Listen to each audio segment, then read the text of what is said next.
namin. Kasi alam niya sa sarili niya na walang gagalaw sa kanya, walang mananakit sa kanya. Kasi ito, mga tropa ko to, mahal ako nito, safe ako dito. Ganun yung pagkakaalam ko. Tanongin ko ulit sino ulit ang makakasagot? Bakit tumawid si Steve mula sa room 2209 papunta sa 2207? Marami pong instances na tumawid si Tin from 2209 to 2207. First instance is kaming lahat ay pumunta sa 2207 kasi before the New Year Eve started, nag-gate crash kami sa kabilang room kasi may kasama kami na may friend sa kabilang room. So, pinakilala niya kami. But then, for some reason, it didn't take that long. Nagstay kami sa kabilang room. And after that, bumalik kami sa room namin, which is 2209. So, the other instances that Tin went to room 2207 is because nagiging makulit na siya and she's drunk. And as you can see on the video, meron pang instance doon na I'm not sure kasi doon sa video na na-upload, hindi siya buong video. Doon sa video na na-upload, I just want to clarify everything na nakasama ako sa video. Doon po sa video, nang-away po si Tin sa room 2207 and that time, I'm the one who picked her up. So, sa ibang instances po, gusto mo makilala sa Tin? Yeah, sa part ko naman po, nung nagising ako to check my work schedule, mga bandang 2:30, si Tin lumapit sa akin, then she grabbed my hand, and sabi niya sa akin, sis, punta tayo sa kabila, check natin kung merong straight guy doon. Gumanon siya sa akin. And then ako naman, sinamahan ko siya. Tapos, siguro mga 5 minutes, 6 minutes, bumalik din kami agad sa room. Tapos yun, bumalik na naman ako sa pagtulog ko. Okay. Mahal na malaman, sino yung kaibigan ninyo mula doon sa 2209 na common friend? Si Edward Madrid po. Ilan ang tao doon sa 2209? Hindi namin, 2207? hindi namin exactly nabilang kung ilang tao doon. Siguro estimate lang ang mga, siguro, 8. Ganun.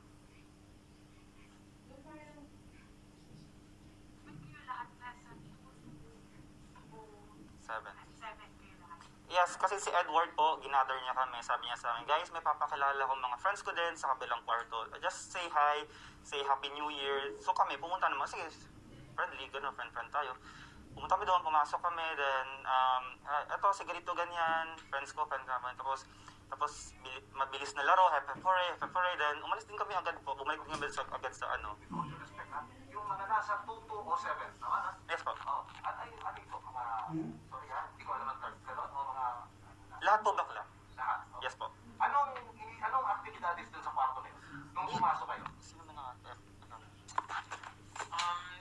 May Facebook Live, may nagti-TikTok, may ring light, ganun yung activities doon. Tapos, habang naka-Facebook Live, naglaro kami Hep Hep Hooray, mga parlor games. Tapos, actually, may prize pa nga yung Hep Hep Hooray na yun, kasali kami lahat.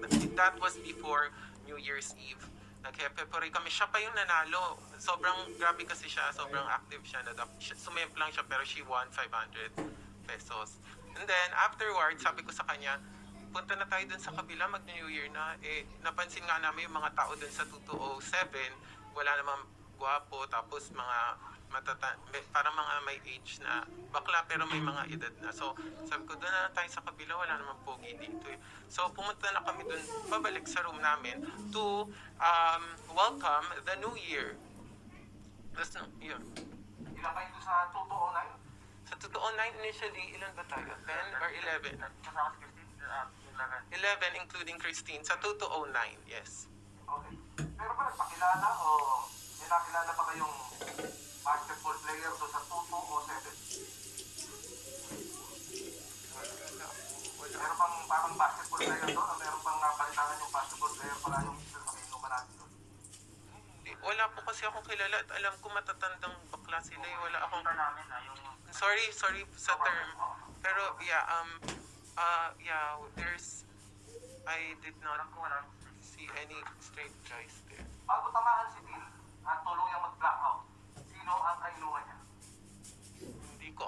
alam kasi nung blackout po siya, sinabihan lang po ako ni Clark na may nagsabi daw sa kanya sa kabilang room, di ko kilala kasi sabi, oy, yung friend nyo, lasing na, tulungan nyo. So ako, kasi sila mapapayat ganyan, ako malaki yung katawan ko, kinuha ko siya doon. Tapos sabi ko, Tin, halika, lasing ka na. Kaya, buhatin mo ako. So, binuhat ko siya.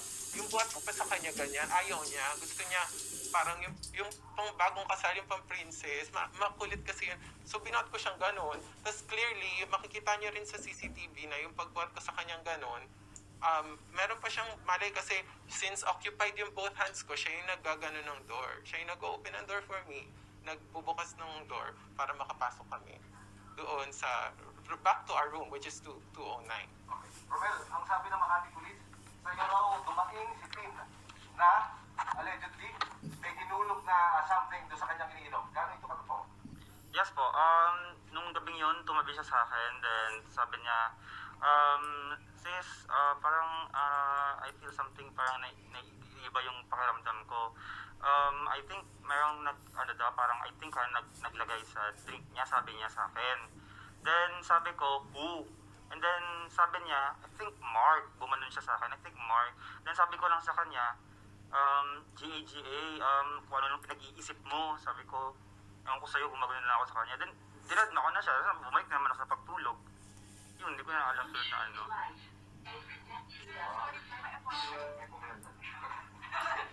Nakakailangan mo naman, sino itong Mark na ito, please? Mark Anthony Rosales. Kasama ba ito doon sa labing isa o kasama niyo kinasuhan? Yes po.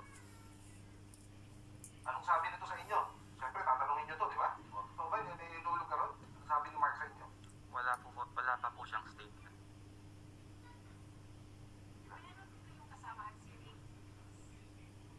Kasama niyo rin siya sa Yes po.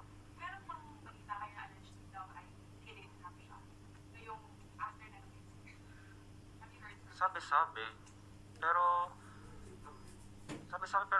nung kanina umaga pagising ko, meron siyang missed call dun sa messenger ko. So siya tumawag? Oo, siya tumawag. Anong sinabi niya? Wala naman. Pero nag-send siya kanina lang ng parang Bible verse. Yun lang.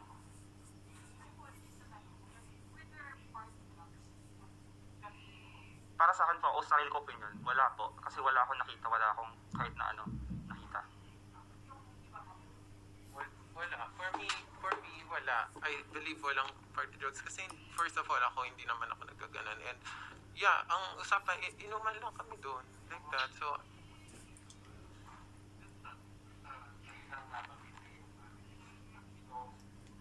Masabi ba natin na kayo sa inyo naman, nasobrahan sa inom?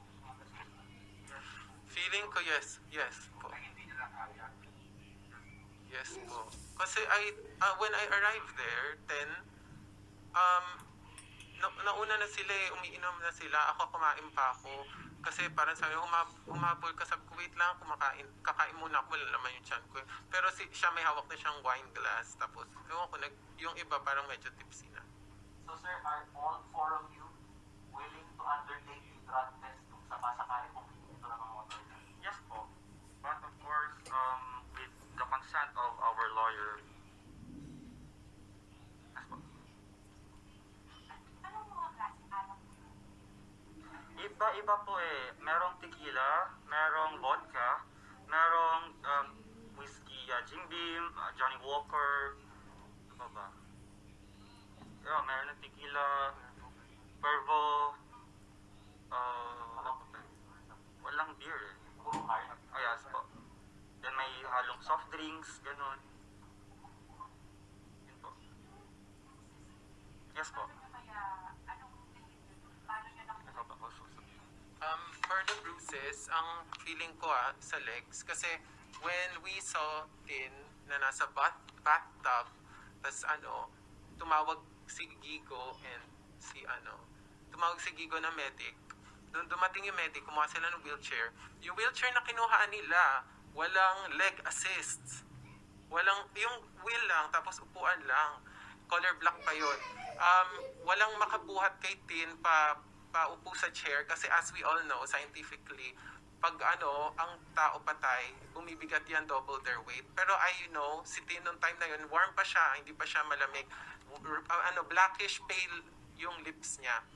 Tapos, ako na naman, since ako yung binuhat ko siya paupo dun sa wheelchair. Pero hindi siya maayos, parang nakaslouch siya, nakastretch yung legs niya. Tapos, sinasabi nung walang ang leg assist, sinasabi kailangan may hahawak sa paa niya. And nakikita ko kasi naiipit yung legs niya sa may sidebars ng wheelchair. Tapos sabi ko, ano ba yan, ang hirap. Tapos si Clark, being a nurse, siya yung pumunta doon, tinaas niya yung paa, habang yung medic tinutulak si Tin. Papunta sa service, doon sa employees elevator, sa back elevator nila. Yes. Pero would you have an idea if nagko-confine sa iyo regarding who is up with the possibility? That question will be answered, I think, by Aaron, kasi sila yung mas close. Kung sino naman po yung kaya makapagsasabi? Kasi may mga nagtatanong yun. Kung may nakapagod ba daw si Miss na nakakadate. Well, nung natulog siya sa akin nung December 30 before siya mag-check-in sa hotel, sabi niya sa akin, may nakadate siya. Tapos, ganito, ganyan, ito yung ginawa namin, ito yung pumunta kami dito, check-in kami dito. Ayun lang naman po, kasi hindi siya nagkaka-boyfriend. Kasi sinishare lang sa akin na bakit kaya walang nagseseryoso sa kanya, ganun-ganun. Lagi na lang date, lagi na lang, Parang some sort of pang-forward. yeah, parang ganun na rin po. So parang, and then gumagamit din po siya kasi ng dating app, Which dating app? Bumble. Yun po, tapos doon niya nami-meet yung mga tao na nakaka-date niya, kaya ayun, ginagabi siya. So, the days before the party, may mga nakaka-meet siyang tao. Yes po. Di ba? Actually po nun, nung 30 ng gabi, ako, si Paula Lily, si Ray Ingles, yung kaibigan namin dalawa si PJ Zamora, tsaka si Nathan, we decided to have a dinner sa Firefly ng City Garden. Then, 5 lang kami that night. So, 10 p.m., we decided to go out of the hotel para magkaroon kami ng konting inuman. So, we decided to go to BGC. So, after that, nandun na kami sa BGC, mga 11 or 11:30, biglang dumating si Tin. So ako yung tinanong ko siya agad kasi I am really not aware bakit nandun si Tin. But alam niya yun, nasan kami, ganyan-ganyan. So, probably siguro nakita niya sa My Day ni Ray English na nandun kami. Then, she suddenly show up sa location. So, I did ask her, uy, saan ka galing? Ganyan-ganyan. Akala ko sasama ka sa dinner. So then, after that, she responds, sabi niya, dito lang ako within the BGC area, may minute lang ako. So, from there, I conclude that December 30, talagang may minute siya sa BGC. Ilinawin lang namin napakalabo ko kasi. Sino ang nag-ayos ng year-end party? Kami po lahat. Si Pino kasama sa plano? O? Yes po, siya nga po itong isa sa mga excited na mag-check-in sa hotel na yon. Okay. Apo. Ilang beses siya, nung gabi na yun, ilang beses siya nawala doon sa kwarto ninyo para tumawid doon sa kabila? At ilang oras palagay niyo nawawala? At siya lamang? Nagpas 5 beses ba? O, kasi pumamili naman tayo, di walang alisan dapat, hindi ba? I don't know, more than 5 times. 1, 2. More than.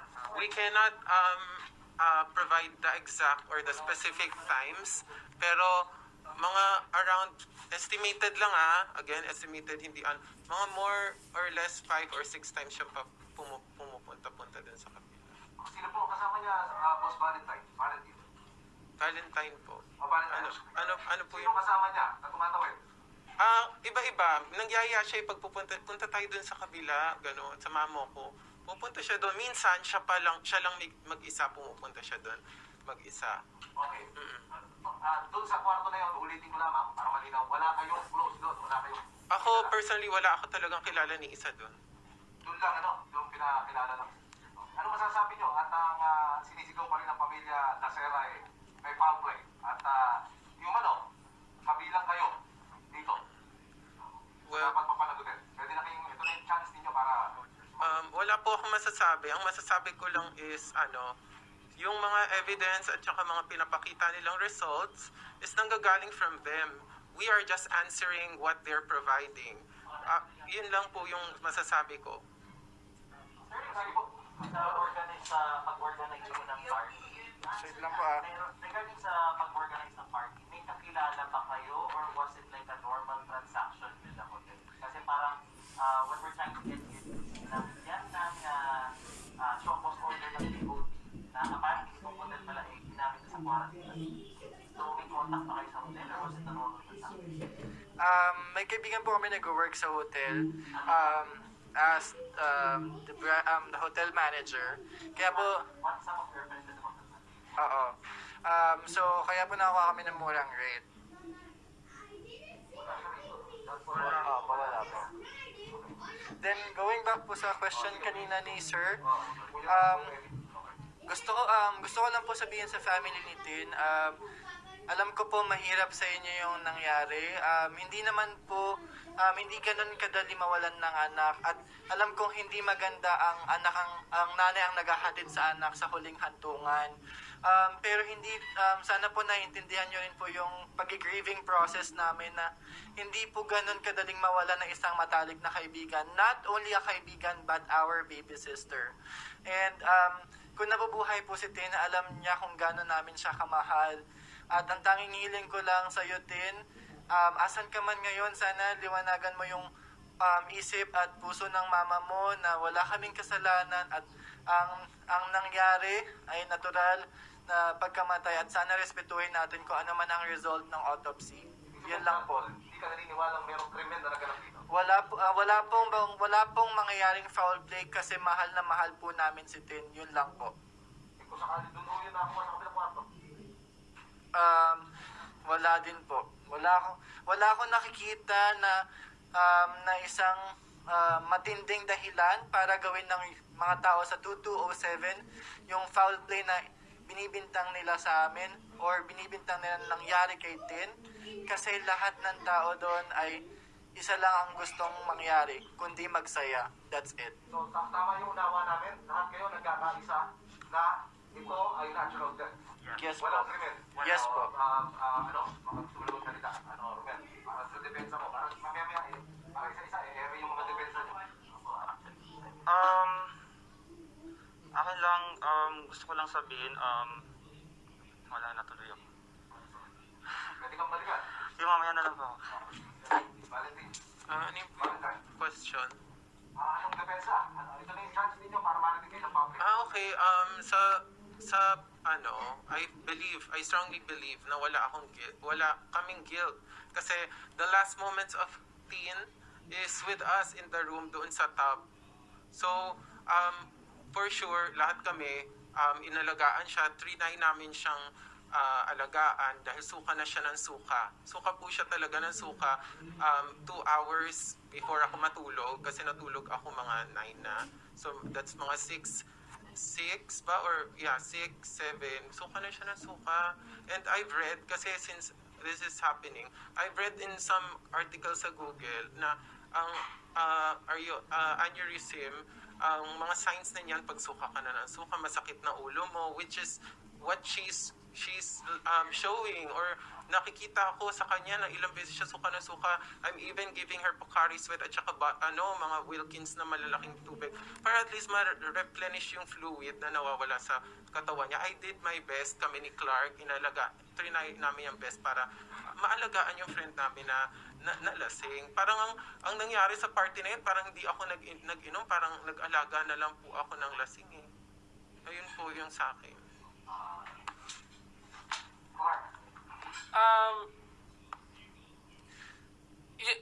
Yun lang din na walang may kayang gawa ng pagbababoy kay Tin. Wala sa aming magkakaibigan dahil kami talagang mahal na mahal namin siya. Nung party na yon, naging ano lang kami, naging masaya, nag-enjoy. Tsaka, yun nga, ginawa, inalagaan na lang namin siya. Nung nandun ako, dumating ako doon ng 1 a.m. Yun na lang ang nangyari nung lahat, mga lasing na, natutulog. Tapos siya lang yung talagang suka ng suka. Kaya talaga, inalagaan namin siya. Yun nga, pinapainom namin siya ng tubig, binibigyan namin siya ng privacy. Sinasabihan namin siya na tulungan niya ang sarili niya. Tulungan mo ang sarili mo. Tapos binabalik namin siya sa bed. Pero yun, parang as a nurse, yun na lang yung ginawa ko nung talaga tinulungan ko siya. Kaya yung pinaparatang sa amin na binaboy namin siya, ni-rape. Hindi namin kayang gawin sa kanya yun at hindi kami ganong klaseng tao. Pinalaki kami ng mga magulang namin. Kaya yung pinaparatang sa amin na binaboy namin siya, ni-rape, walang ganon. Hindi namin kayang gawin sa kanya yung mahal na mahal namin siya. Yun lang po. Thank you. Thank you, Mark. Bakit tayo? Ikaw yung nasa pasensya na. Ikaw yung nasa CCTV. Gusto mo mag-comment doon na Yes. First of all, yung nilabas nila kagabi na footage na nakita ako sa video na nagkiss kami ni Tin. First of all, that's very unfair kasi yung ni-release nila clips and video is putol, hindi pinakita yung buong kiss. And ang nangyari kasi dyan, ang ginawa nila para to alter na parang may something na nangyari. Pero in my Facebook account, Valentine Rosales, na 2.something million views na siya ngayon, I posted the whole scene how first she is the one siya yung nag-initiate ng kiss sa akin. I was trying to open the door, nagdo-doorbell ako, siya yung sumunggab sa akin. And ako, ang laki-laki po ng katawan ko, si Tin payat na slim na babae. Hindi ko siya pwedeng itulak agad-agad kasi unting galaw ko lang na gano'n, baka humampas siya sa pintuan, lalo pang magkaroon ng So ako, pinindot ko yung door, pero umiilag po ako, ginilit ko po siya. Tapos rin po, makikita rin nyo po doon clearly, yung timestamp is 2:50 something AM. So clearly marami pa pong nangyari after noon. Ilang beses pa siya pabalik-balik sa room. May conscience pa siya, marami pang nangyari after nung kissing scene na yun. So after noon, it's puro chismis kasi yung mga ganyan eh. Ang dami kasing mga feeling detective Conan sa Facebook or what. Ang daming without seeing the full video or the full evidence. That's why I posted it on my Facebook page. So, sir, now that may ganito na po kayo sinasabi niyo yung side ng story ninyo, what did you make of the conclusion by police or by authorities na rape with homicide daw yung nangyari? What do you make of that? It's absurd. Kasi first of all, paano magiging rape with homicide? Itong incident na to, I know my family and relatives already have an idea that I'm a soft person. Pero due to this incident, sobrang napilitan ako na i-come out ko na yung sarili ko na bakla na talaga ako sa buong family ko. Kasi yun naman yung totoo eh. Wala na ako magagawa. Tinors nila. So, yeah, imposibleng may rape kasi unang-una sa lahat gay po kami. Then wala po talagang straight na lalaki dun sa party na yon. Yes, and sabi po na ang lalaki daw pag na-influensyahan ng alcohol, nagiging pag bakla na-influensyahan ng alcohol, magiging lalaki. Hindi po ako po pag una lalaki po ako, yun nga po kunwari paminta-paminta. Pag nalasing na po ako, naging pa-sweet na, naging kimchi, mga ganyan na yung ko. And also, tanong ko lang, sa nagsabi ng ang alcohol pag ininom ng bakla or na-influensyahan ng alcohol ang isang lalaki, ang bakla na-influensyahan ng alcohol naging lalaki. Kayo po, lasingin ko po kayo, tapos akitin ko kayo, papatol kayo sa akin. Yun yung gusto kong malaman. Magiging ka bang, ikaw lalaki ka kuya, lalasingin kita, tapos akitin kita, re-rapin mo ba ako? Di ba? That's absurd eh. Yun lang po sa side ko. It's ano lang, common logic lang po. Common knowledge. Nagsasalita si Rom, yung feeling mo about what happened to, Ako sa sinasabi ko talaga po na walang rape o walang pagpatay na nangyari kasi ayon din po sa resulta ng autopsya, aneurysm po ang kinamatay ni Christine, which is natural death. At yung rape na sinasabi po nila, hindi po namin magagawa yun sa best friend namin dahil una sa lahat, meron kaming nanay, kapatid na babae po, which is mahal namin at nire-respeto namin. Ganyan din po yung nararamdaman namin kay Tin. Nire-respeto po namin si Tin at hindi po namin kayang galawin o kahit anuman kasi isa sa amin, tanungin mo, hindi kami nalilibugan sa kanya. Pwede nyo konsultahin nyo, abogado nyo, ano ko? Dito sa tanong ko, ano? Sa inyong kwarto, sinasabi nyo malinis. Walang krimen.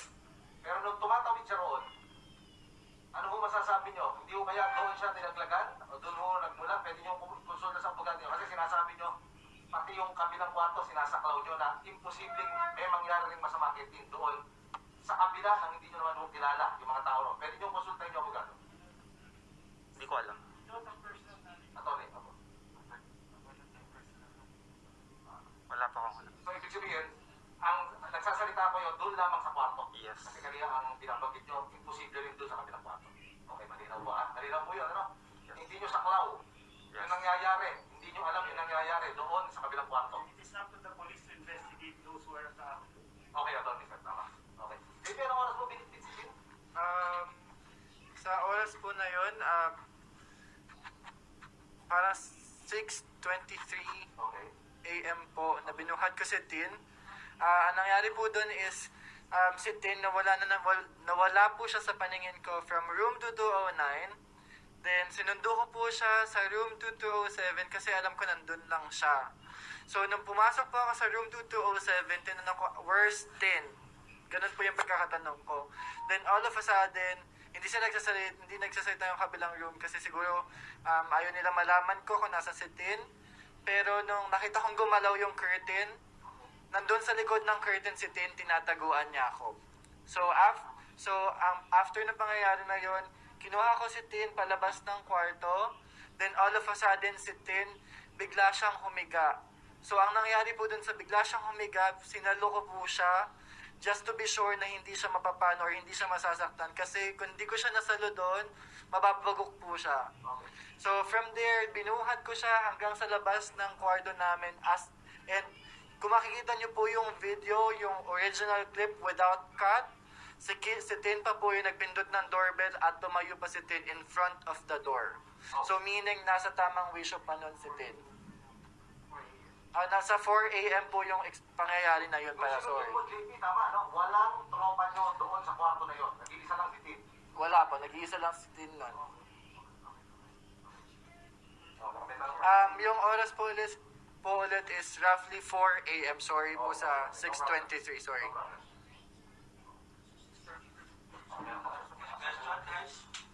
Ito, kwentuhan na lang. Wala na ano. Anong oras yung nagsimula yung papi? Kwentuhan lang po. Wala na. Thank you. Kwentuhan lang. Anong oras yung nagsimula yung papi? Okay na. Kasi wala naman party talaga. Wala naman party. Sorry. Wala pong exact time na nag-start.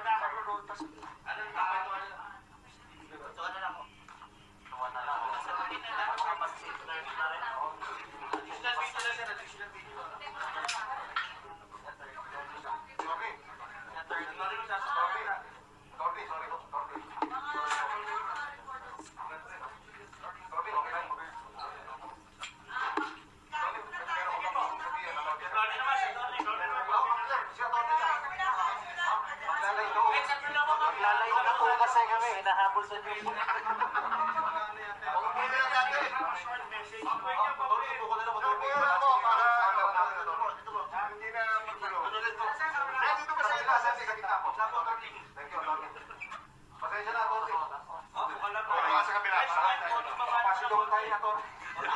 Okay. So, I'm Attorney Mike Santiago. No, I'm the counsel for the 4 guys who are you interviewed earlier, no, as well as with the counsel for Digo de Guzman, no. So right now the Makati City Prosecutor's Office has already resolved the inquest proceedings and in fact has recommended that further preliminary investigation be conducted on this criminal complaint filed against these 11 persons, 11 men who were complained in relation to the death of Ms. Christine Dacera. It's unfortunate that my clients, particularly Romel Galido and JP de la Serna, were detained for about 6 days, although they simply helped, assisted, and cared for Christine de Dacera during her last moments on our earth. No, they were her friends, and yet they were detained and charged without any basis. They had already suffered enough, but will still be suffering while facing the charges against them. We are ready to and will be fully cooperating with the preliminary investigation that will be conducted by the Makati City Prosecutor's Office. In fact, on January 13, we will be present in the conduct of this hearing at the Prosecutor's Office. We just want to make it of record that our clients are not in hiding. They can be found where they are usually can be found. But of course, they will not to be. They cannot will not come upon just a simple invitation by the police authorities. We have advised them that should there be any invitation, this invitation should be coursed through us as their legal counsel.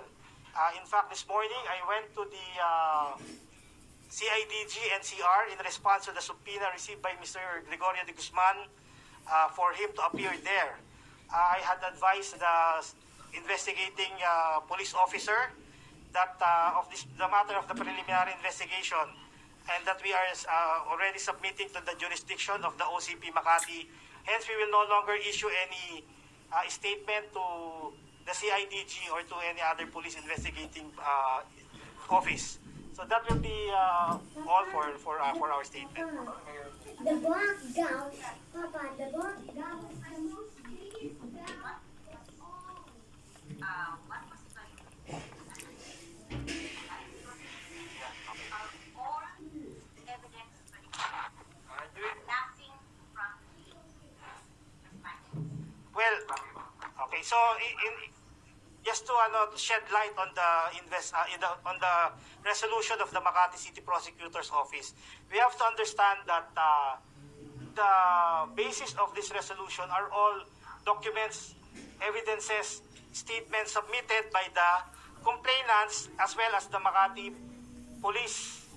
No, we were not given any opportunity to even refute these statements. Basically the case of the complainants rise and fall on the merits of their own on their own merits and not even on our defense. We have not yet even presented our defense with the prosecutor's office. So that's why it simply shows that and that's very well appreciated by the OCP Makati. There is not enough evidence really to charge the respondents, particularly Mr. Galido, Mr. De La Serna, as well as Mr. Halili, with any crime at this point. Sir, are you also coordinating or kayo rin with counsel ng other cases? No, as I mentioned, I'm representing the 4 here and Mr. De Guzman, so basically 5. Mr. Halili, I think he has another counsel. Okay, pero are you also planning to consolidate any magiging event ninyo in preparation? We don't see any need to consolidate. If my clients are telling the truth, if the other respondents will tell the same, will tell their own side of the story, everything will jive. There's no need to coordinate or to even coach or get inputs from one another. Sorry, Mike, sa